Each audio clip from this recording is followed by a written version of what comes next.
To begin with, I just want to remind us all of where we came from. Sometimes when we have been Christians for long, we may lose perspective, we may lose the way we see things, we may not be so passionate as before. So there's a Hindi song which is titled, I think I forgot the title, I think something like Asha Meri. But the Hindi words I've translated for you because it has so much meaning, and I just want, I just hope that you will give ear to me and listen to these words and remember where we came from and what God has done in our lives. So the songwriter says, there was a chasm so deep between us. How great was the distance, the divide so vast. In despair, I looked up toward heaven. In hopelessness, I called out your name. You drove away the darkness and filled my heart with love. Everything was fulfilled. The story was complete. Jesus Christ, you are my hope. Who could have imagined such grace that we would receive in such abundance? The King of all ages, living his glory, accepted my shame and my sin. Through the cross, I received forgiveness, and now I belong to that great King. Beautiful Savior, I am yours. Jesus Christ, you are my living hope. Praise the Lord. Just want to remind all of us how privileged we are that God loves us so much. How wonderful it is that God has had compassion on us and He has taken us out of darkness. He has accepted our sin and our shame and set us free. Praise the Lord. Shall we give a praise offering to the Lord and thank Him for this privilege? The Creator Himself paid the price. You'd never hear of such love. That God who made this universe, He paid the price for our sins, for His creation. How privileged we are, how loved we are, how great is our God who has loved us so much. It is because of Jesus that today we are forgiven. It is because of Him we are free. It is because of Him that we can call ourselves sons and daughters of the Most High. Praise the Lord. Let's not forget that. We have living hope. We have hope of everlasting life. And we have the name that is above all names. And we have the power that is above all power. In heaven and on earth. Dear people, unfortunately, 70% of this world, it is estimated they do not or have not accepted the Lord Jesus Christ in their lives. That's equivalent to about 5 billion people around the globe. We are a country of less than 1 million. There's about 5 billion people who at this moment do not believe in the Lord Jesus Christ. It is not enough for us to have everything that we have. It is not enough for us to enjoy the love of the Father. It is not enough for us to enjoy that freedom, the freedom from sin and shame, and keep it to ourselves when 70% of this world has not come to accept that love and freedom. We must do something. Praise the Lord. We must do something. It will be selfish of us if we kept it all to ourselves. And Jesus, when He was walking on this earth, He was teaching and healing people. And there was a time, it is recorded in Matthew chapter 9, verse 35 to 38, and I would just want to read it out to you so that we can see for ourselves and see the heart that our Lord and Savior had. And verse 35 reads, Then Jesus went about all the cities and villages, teaching them in their synagogues, preaching the gospel of the kingdom, and healing every sickness and every disease among the people. But when He saw the multitudes, let's see what happens. He was moved with compassion for them, because they were weary and scattered, like sheep having no shepherd. And here comes the important part that is so important for us today. Then He said to His disciples, the harvest truly is plentiful, but the laborers are few. Therefore pray that the Lord of the harvest to send out laborers in the harvest. If we consider the field and what Jesus is saying, He's talking about the people, the men and women, the souls of those who will perish if they were not brought into the kingdom of the Lord. Consider Him as the Lord of the field, Jesus as the Lord of that harvest field. And He knows that every soul is in danger. He knows they need to be harvested. He knows that the souls are ripe and they must be harvested now. And then he's calling out for workers. Who is he calling out to? You and I. His church. His people. Not just the pastors, not just the leaders. Every believer that believes in him, he's calling out to you to do your part to bring in the harvest. Praise the Lord. But what do many of these harvesters do, or the servants do? Many sit around and wait on the Lord of harvest to bless them and keep blessing them. Many sit and wait to receive only. Many are just complaining. This should have been done this way. This should be done this way. Many are waiting for titles and positions. Let me get appointed to be a pastor, then I will do the work of the harvest. Let me get a position as the head of department or a board member or a deacon, then I will go in the harvest field.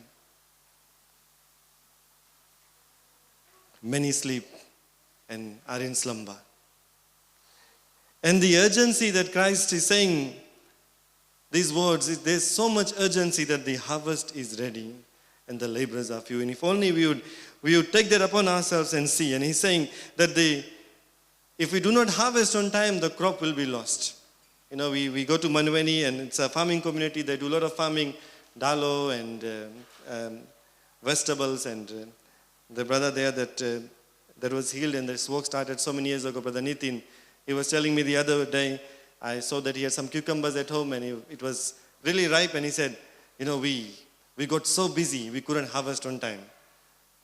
And the crop was spoiled. I hope you understand what I'm saying. If we do not have enough workers to go in the harvest field, we are losing the harvest. The loss is so great. The price that is being paid is so hefty. Because every day, people that you and I know are closing their eyes on this earth. And we know that if they do not have Jesus in their lives, then they are destined for eternal destruction in hell. For a moment, let's just pause. Think about your loved ones, your family members. Do they know the Lord? Have they accepted Jesus in their lives? Think about your family and friends, your workmates, your colleagues, your neighbors. Have they accepted the Lord Jesus Christ in their lives? The harvest is truly plentiful. The workers are few. And this morning I pray and hope that we will start seeing the harvest. That the harvest is truly, truly ready. Let's ask ourselves, when was the last time that when we met our relatives or our family and friends who did not know Jesus, that we saw them with eyes of compassion, that they also need the Lord Jesus Christ? When was the last time when you drove across streets and cities and you looked at people and said, hey, these people need the Lord Jesus Christ. They need what we have. Do you see such things? Dear people, if we are not seeing these things, then we have been sensitized to just come and sit and go away from this place without being moved with compassion. Do you see that entire communities are suffering without the Lord Jesus Christ? Do you see that the sick and the suffering are dying? There's poor and needy. There's those that are troubled. And traveling to Manuveni every Sunday and sometimes during the weekdays, every time we drive, I drive along that journey, I'm thinking, Lord, look at these people. Some are getting drunk, running on the road, sitting here beside the road, being rowdy, fighting, all chaos on the way. Many people are busy doing their thing on Sundays. There should be a burden in our hearts for those who are lost. Where we have the church that was established, there's another half an hour drive and there's another community of farmers. No one is there. And if only, Senior Pastor and I and Brother Silas, we would discuss, if only we had more workers, if only we had more people who can go to such communities where Christ is not being preached, where there is no one to bring them hope, where there is no safe place and refuge like we have, they can run to and say, this is where I will find my refuge and love. When was the last time you prayed for someone? When was the last time you gave food to needy? When was the last time you went to pray for somebody at the hospital who was not your family and loved one? When was the last time you went house to house? When was the last time, young people, you used your social media to share about the love of the Lord Jesus Christ? Let's ask ourselves this morning. The harvest is plentiful. I'll say it again. The laborers are few. Maybe you have tried and you have been unsuccessful. That's why you have given up. Maybe you have tried and felt a lot of shame and fear, and that's why you have given up. Maybe you don't feel confident enough. Maybe you are afraid what to say. Maybe you are afraid of being laughed at, ridiculed, persecuted. I was a small boy in school, in primary school, when the church where we grew up, and there were a lot of tracts that came, and I believe it must have come from this church at that time, way back in the early 2000. And the pastor said, hey, take all this, everyone take some and give to your family and friends. And I was busy and happy. I took lots of them to my school, and I was giving it to all my friends. It was all colorful and very appealing, and the children were loving it. So I took some, then I took some more, then I took some when I was doing it, until one day the head teacher called me in the office. I was, I think, in class 5 or 6, and being a child of two teachers, if you are called at the head teacher's office, I was just afraid. I was so afraid. And the head teacher put the tracts in front of me and said, what are you doing in the school? This is not allowed. I was so afraid. I would have collapsed with fright, and I remember not seeing much. It was like all black, and I was getting blacked out maybe. But that memory is still in my mind, because I was afraid that, what I was doing, I was told not to do. And probably that's the fear that many of us have. We are afraid that people will say things. We are afraid that people will laugh at us. We are afraid that people will not understand us.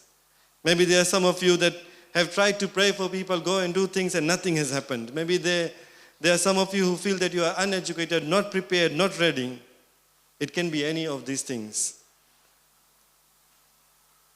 Dear people, let's make one thing very clear, that the Lord of our harvest does not send out workers without the necessary tools and abilities. We have that at our disposal. Praise the Lord. We don't need to go without being equipped. We don't need to go without any power. It is all there for us. He provides it to us. And that's why I've titled today's message as The Power to Do Harvest. And we have been hearing about this from the beginning of this year. We are talking about getting baptized in the Holy Spirit, having that power.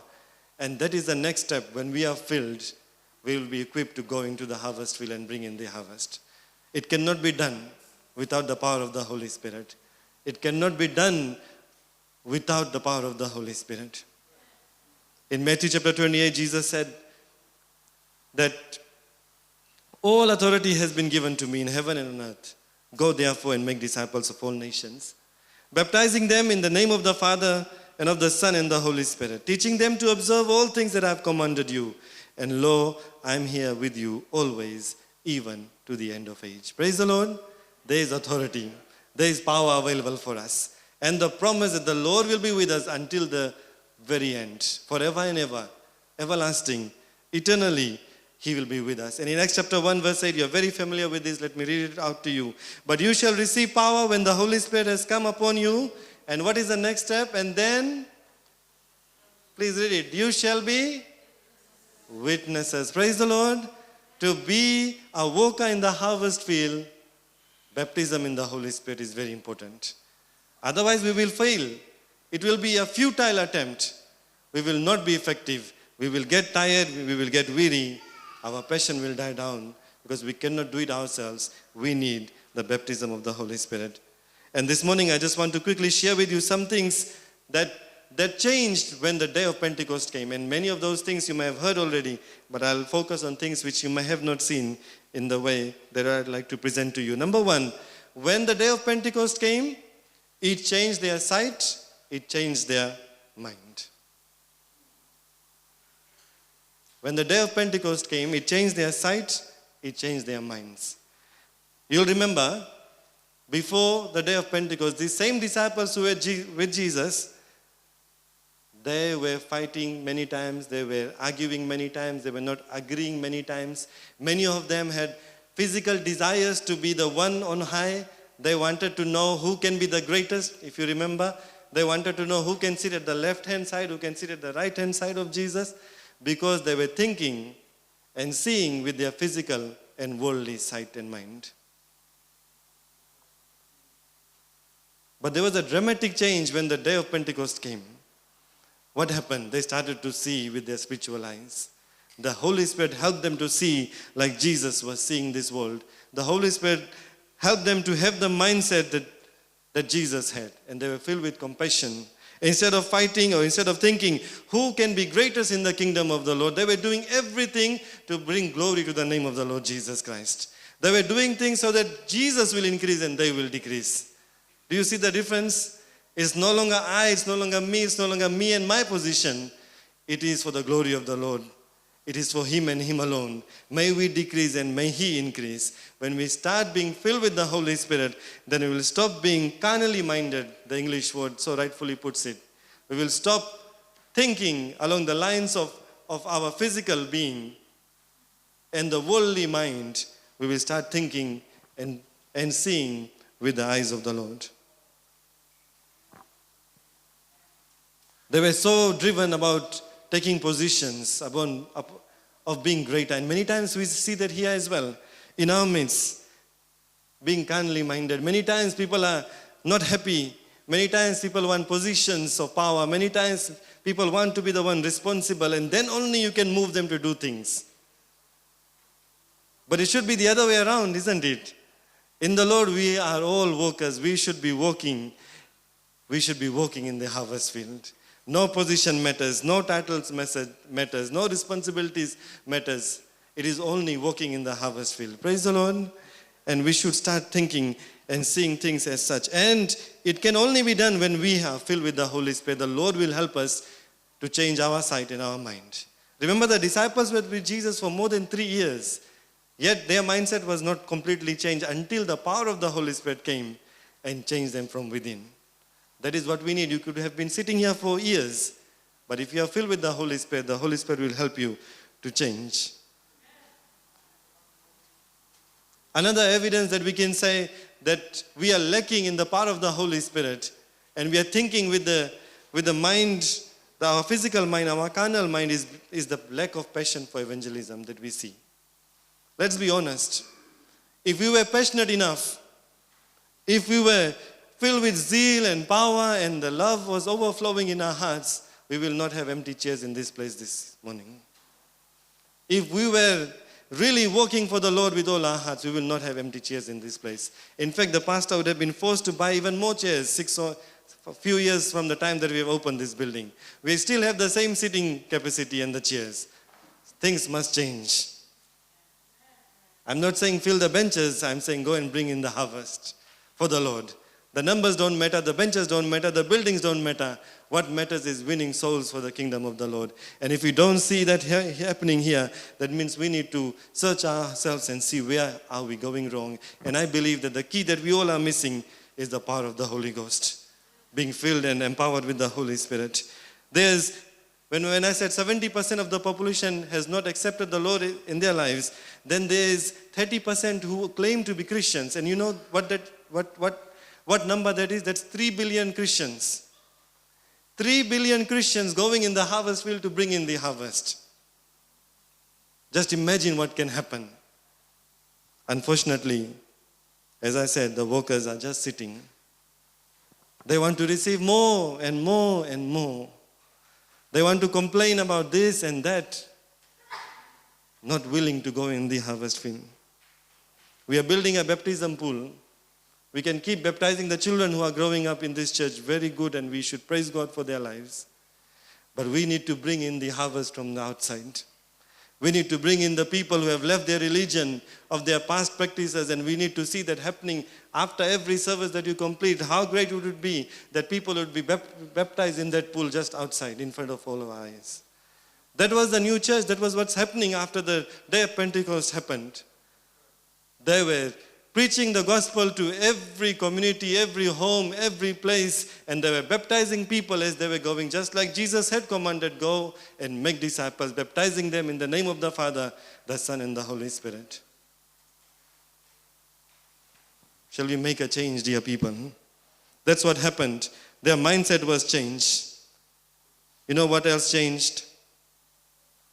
Their hearts also changed. The day of Pentecost changed their hearts. Before, they could not have that passion that Jesus had. They were seeing the crowds, they were seeing the people, but they did not have that same compassion and passion that Jesus had. But after the baptism in the Holy Spirit, their hearts were filled with compassion.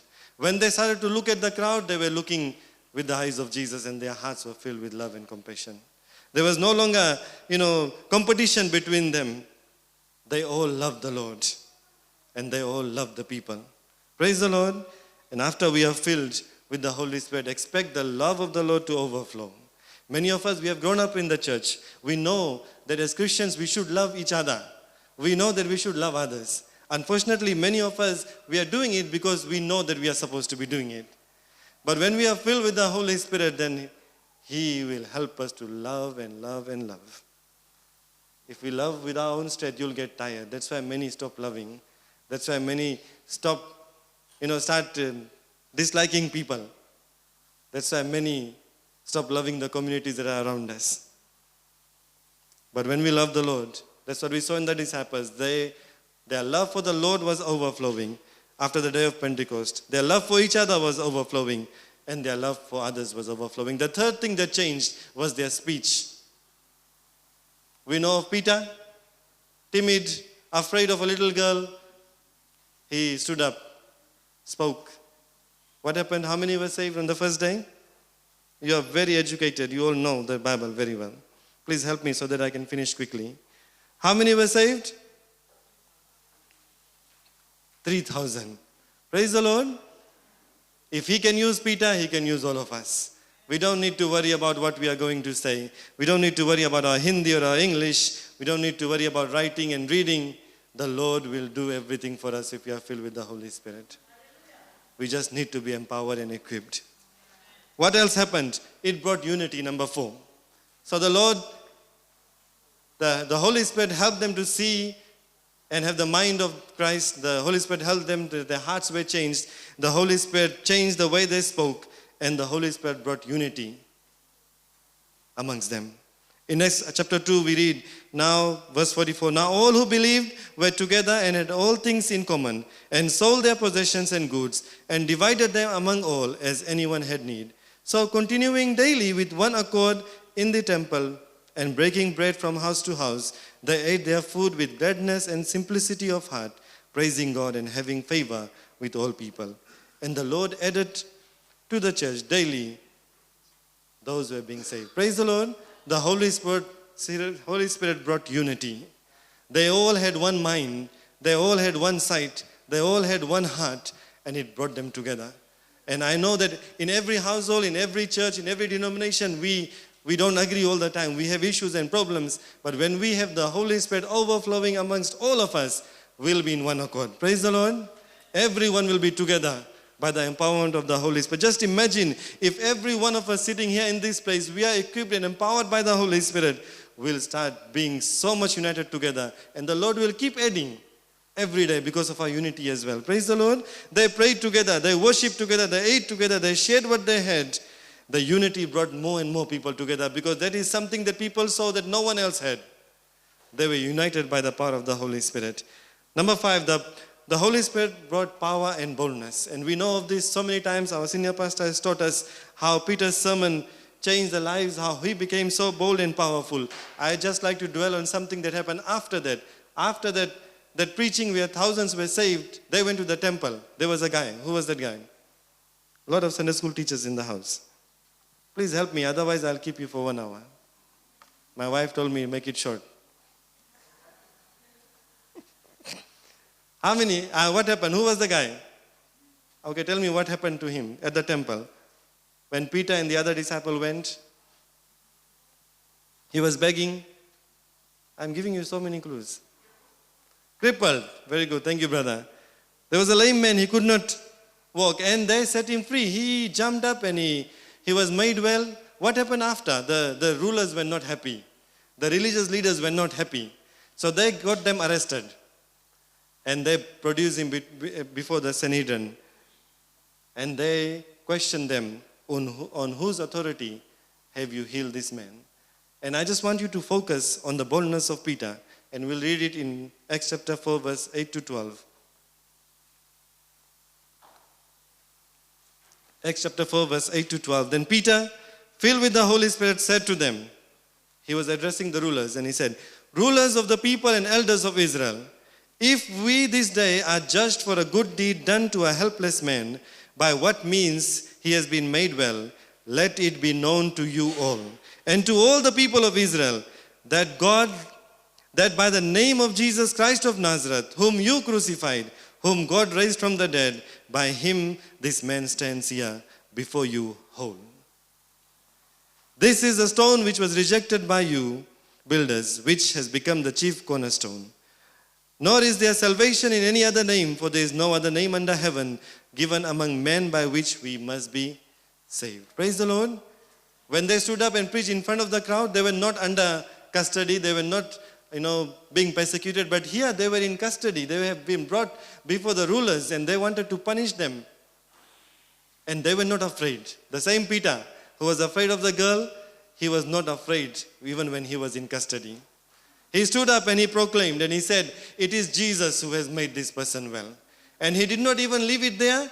He started to preach the gospel to everyone that was listening, even the rulers who had brought them there. And he said, there is salvation in no other name but the name of Jesus. Such boldness came, such power came, and that only comes through the Holy Spirit.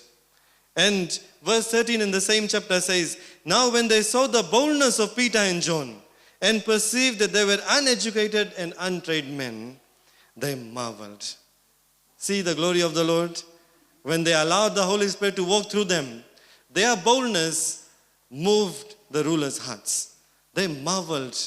They were amazed that these are uneducated, untrained men, and they speak with such boldness, and they realized that they had been with Jesus. Praise the Lord.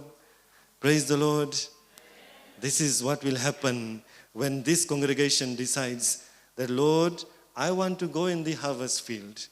Fill me with your Holy Spirit. Give me the power to be that worker in the harvest field and bring in the harvest. Because we cannot do it on our own. We need the Holy Spirit. There were other things that happened. There were signs and wonders that followed them everywhere they went after the baptism of the Holy Spirit. They spoke, they healed, they touched, miracles happened, and it was all to bring glory to the name of the Lord. Praise the Lord. Those things were happening. Then the gospel spread to every portion of the known world at that time. That was what Pentecost did. That was what the power of the Holy Spirit did. They walked, they went in boats, they traveled long journeys, and they preached the gospel to the ends of the world at that time. Praise the Lord. No social media, no TV, no telephone lines. They did it the hard way. And they preached the gospel because God gave them the strength to the power of the Holy Spirit. Persecution did not stop them. Only death could close their mouths. Praise the Lord. If you read the history of the disciples, most of them died sharing the good news until they were killed, they were martyred for the cause of Christ. The same who were afraid, the same who could not speak, the same who could not cast out evil spirits, the same who got tired and weary, even when they were persecuted till death, they preached the good news and the gospel. That's what happens when the Holy Spirit comes. That's what happens when we are filled with the Holy Spirit. What else did they do? The disciple made disciples. Who made disciples? Who made disciples? That's why we are here today. Praise God for their lives. That they were empowered by the Holy Spirit. And because they learned from the Master, they started making disciples. And their disciples made disciples. It is our turn It is the turn of this generation, this day, and this age to go out in the harvest field, bring in the harvest, make disciples, baptizing them in the name of the Father, the Son, and the Holy Spirit. The church grew, dear people. It multiplied. These are the things that we want to see in our church. These are the things that has happened in the past because our leaders have done this. They have been filled with the Holy Spirit, empowered by the Holy Spirit, and did great and mighty things. You have heard the accounts that our senior pastor has given. If you go and read the Assemblies of God booklet that they published some years ago, you'll see the history of IOG in Fiji and the work that was done by our senior pastor and his wife. It's been done. The results are there for all of you to see. The time is for us to do something. And the key is the Holy Spirit. Many times the disciples, when they were with Jesus, they panicked in the face of danger. They were not sure, they were afraid. They said almost the wrong things every time. Remember the 5,000 people who were fed by the, how many fish and bread? 2 fish and 5 bread. They didn't know what to do. When they saw the crowd, they had no idea. But after the day of Pentecost, these were the same people who were doing the same miracles. Praise the Lord. Things had changed. They virtually were almost never praised by Jesus for doing something very well. Many times Jesus would say, "How long shall I put up with you?" In Matthew we read. He says to them, "Oh men of little faith." He says to them, "Oh foolish men, slow of heart to believe." But all that things changed when the power of the Holy Spirit came. We find them sleeping at crucial times. We find them pushing children away at some times. We find them even rebuking Jesus for talking about the cross.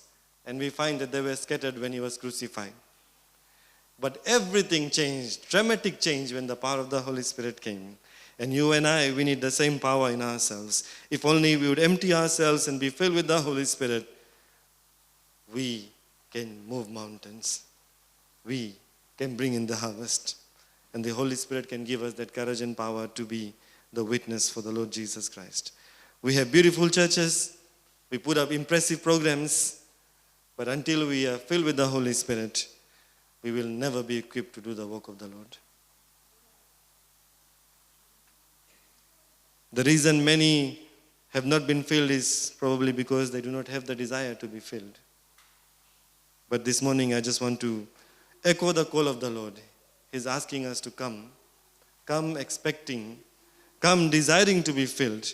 And the gift of the Holy Spirit is for all of us. After we do that, we will start seeing with the eyes of the Lord. We'll start thinking with the mind of the Lord. We'll have a heart that is so loving. We will start being moved with compassion. We will have a boldness that we have never had. We will have power to cast out demons. We will have power to pray for the sick and they will be healed. We'll be united together. We'll not be complaining and bickering about small things, but we'll be focusing on the work that we are called to do, that is to bring in the harvest, to become effective soul winners for the Lord. Someone rightfully said, evangelism without the Holy Spirit is futile. It is a waste. No matter how much we try, we will never be so effective if only we were filled and empowered with the Holy Spirit. So let's not stop everything that has started this year. The baptism is overflowing. The Holy Spirit is there for you and I. If only we are going to say, "Lord, fill me, fill me, fill me." We have talents. It's nothing without the Holy Spirit. We have the best trainer in our midst. He's training and equipping us. But without the Holy Spirit, it will also not be so effective. We need the Holy Spirit, the power of the Holy Spirit. So as we stand together this morning, shall we examine ourselves? Shall we say, "Lord, I hear your call, this urgent call to go in the harvest field, to bring in the harvest. And I want to be that worker. I realize, maybe I have forgotten, Lord, but I realize today that people are dying. I realize today, Lord, souls are being lost even as we speak. I realize today that people are suffering and lost without the Lord Jesus Christ.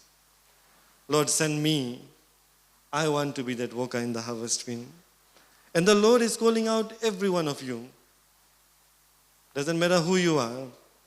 Doesn't matter the weaknesses that we have, because everything will be changed when we are filled with the Holy Spirit.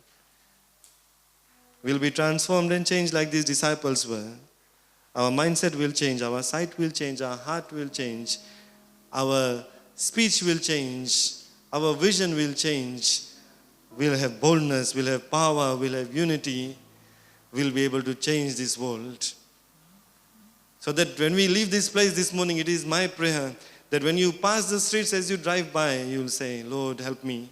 Help me to go into this community. Help me so that I can be a witness to these people that do not know the Lord. When you gather with your friends and family, that you'll have a heart of compassion towards them and see that, Lord, they need the Lord Jesus Christ as well. We need to do something, dear people. This morning we made a call and said, if you want to be that person in the harvest field, would you leave your place and come? At the beginning, only 2 people came. I thought I had explained it properly. Maybe I have failed in the morning. I thought everyone will leave their place and come, because that command to go and make disciples was for everyone. So then Brother Silash was concluding, and he so rightfully pointed out, and he said, there were hundreds of people with Jesus. But when he said to go and wait in the upper room, only 120 faithful ones went. So this morning, I have that assurance that in the morning, if people did not come, the ones that were sitting, probably they did not have the same zeal and passion or desire. But I believe that in this service, we are going to say, Lord, use me, every one of us. Wherever we find ourselves, you don't have to go to Manavani or Balevu or anywhere. It's okay if you want to go. But let's just be willing in the first place. Let's take that first right step and say, Lord, I want to be that person that you will send out into that harvest field. The next step, Lord, I want to be filled and empowered with your Holy Spirit. It is my desire. Praise the Lord. Would you hear that call this morning? It is not my call. It is the Lord's call. Many of us have taken that call already, and when we see the work that is left, we don't have enough hands, we don't have enough feet to go to every place.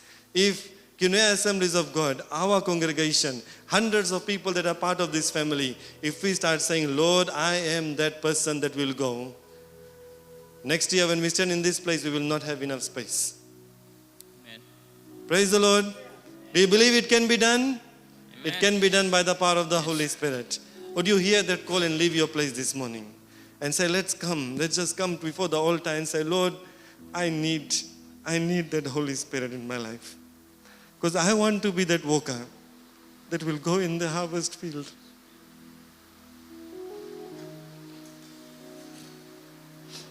Because people are dying without the Lord.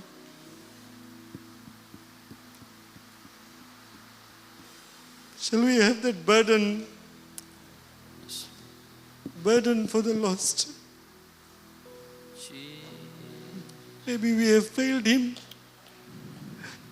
so many years, but God is reminding us this morning. He's reminding us this morning and He's saying, I need laborers in the harvest. The harvest is ready. Yes, Lord.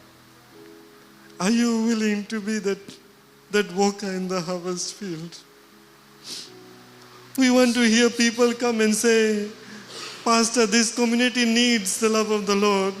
Can we go out in this place? Can we go into this school? Can we go into this community and preach the good news? Hallelujah. Can we travel to this island? Can we go to this rural place and preach the gospel of the Lord? Amen.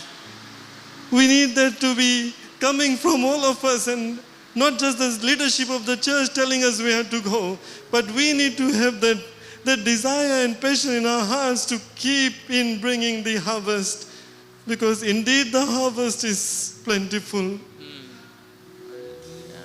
Let's change our hearts and our mindset this morning. Let's just come before the Lord and say, Lord, let your anointing reign in this place this morning. Fill us with your Holy Spirit.